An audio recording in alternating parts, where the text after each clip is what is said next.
Hello everyone. On this occasion, first I salute to Rashtrapita Mahatma Gandhi ji. Friends, now you are watching our YouTube channel Inspire with Sham, Lighten the Darkness Yourself. And if you are watching first time, don't forget to subscribe and share our channel. This is your Sham Patak. Now I am going to start my speech. Please listen carefully. There is no denying the fact that Mahatma Gandhi is the personality of millennium. Gandhiji was born on 2 October 1869 at Porbandar, Gujarat. His father Karamchand Gandhi was the Diwan of Porbandar. He was not a highly qualified person but was a good administrator and knew his job well. Gandhiji's mother Putlibai was a deeply religious lady and she influenced him a lot. It was her pity and truthfulness that made him forsake and oppose vice. He would readily accept it if he committed any wrong. Gandhiji was an average student at school. At the age of 13, he was married to Kasturba. In 1887, he was just able to clear his matriculation from the University of Bombay. Then he joined Samaldas College in Bhavnagar. He was not happy in college because he had to take up English instead of Gujarati. So when his family gave him the proposal of going to England to study law, he jumped at it. Thereafter, he sailed to a land of philosophers and poets, the very center of civilization, in September 1888 and joined the Inner Temple, one of the 4 London law colleges. He took up English and Latin earnestly, but it was difficult for him to adjust to Western society, especially because of his vegetarianism. But he met people like Edward Carpenter, G.B. Shaw and Annie Besant, idealists who were instrumental in shaping his personality and inspiring him to take up the role of leading the freedom struggle in India.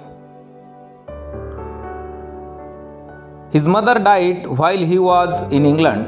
When he returned to India in July 1891, he tried to start his practice in Bombay, but he failed to make a mark.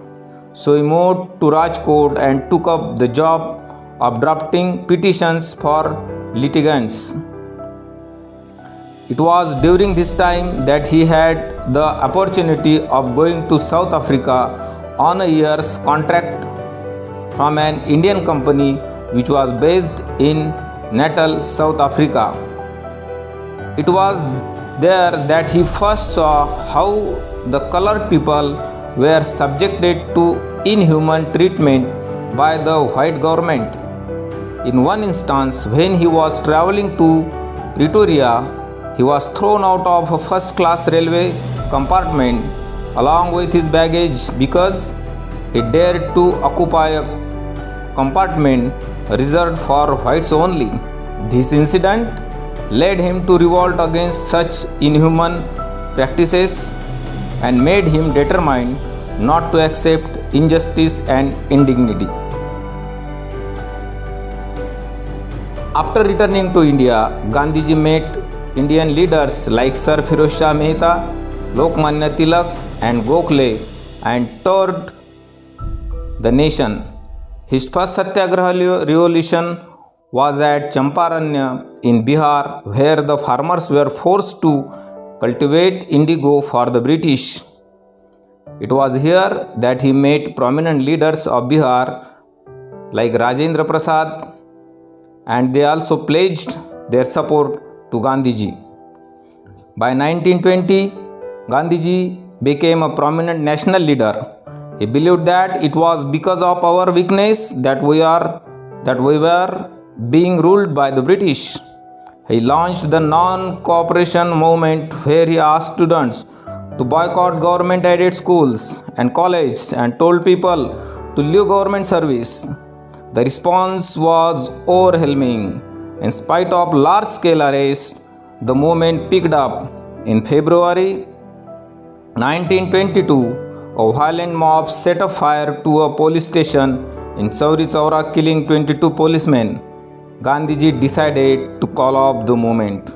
He was arrested in March 1922 but was released in 1924 because of his ill health. In 1939, the Second World War broke out.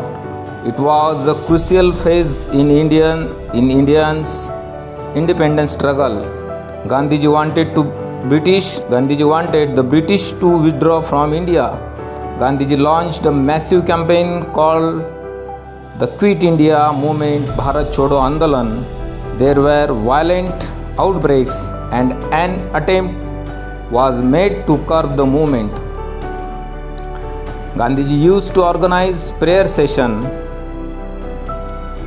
On 30 January 1948, when Gandhiji was being led to the prayer hall at Birla House in Delhi, he was assassinated. With Hey Ram on his lips, he breathed his last. The symbol of peace, truth, and non-violence was gone forever. His memorial at Rajghat attracts people from around the world even today. At last, once again, I salute to Rashtrapita Mahatma Gandhi ji and I end my speech. Thank you very much.